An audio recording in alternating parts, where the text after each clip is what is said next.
কয়েকটি লঘুচাপ সহ বঙ্গোপসাগরে একটি ঘূর্ণিঝড় সৃষ্টি হতে পারে এ মাসেই। তবে ঘূর্ণিঝড়ের আশঙ্কা থাকলেও দেশের আবহাওয়া পরিস্থিতি প্রায় স্বাভাবিক থাকবে।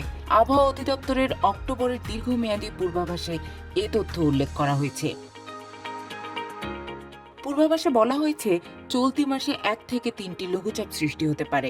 এর মধ্যে একটি লঘুচাপ নিম্নচাপ কিংবা ঘূর্ণিঝড়ে রূপ নিতে পারে বলে আশঙ্কা করা হচ্ছে।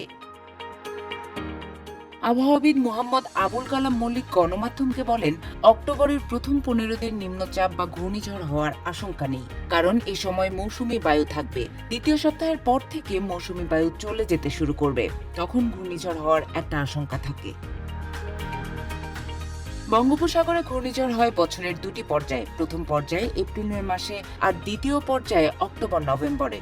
চলতি মাসে স্বাভাবিক বৃষ্টিপাতের পূর্বাভাস দিয়েছে আবহাওয়া অধিদপ্তর। তবে বলা হয়েছে 2-1 দিন ভারী থেকে অতি ভারী বৃষ্টির সম্ভাবনা রয়েছে।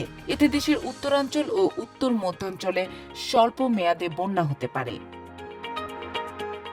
এদিকে সেপ্টেম্বরের আবহাওয়ার সারসংক্ষেপে বলা হয়েছে, এ মাসে দেশে গড় বৃষ্টি ছিল স্বাভাবিকের চেয়ে প্রায় 20% কম। বেশিরভাগ অঞ্চলে বৃষ্টি কম হয়েছে, শুধু সিলেট অঞ্চলে স্বাভাবিকের চেয়ে বেশি বৃষ্টি হয়েছে।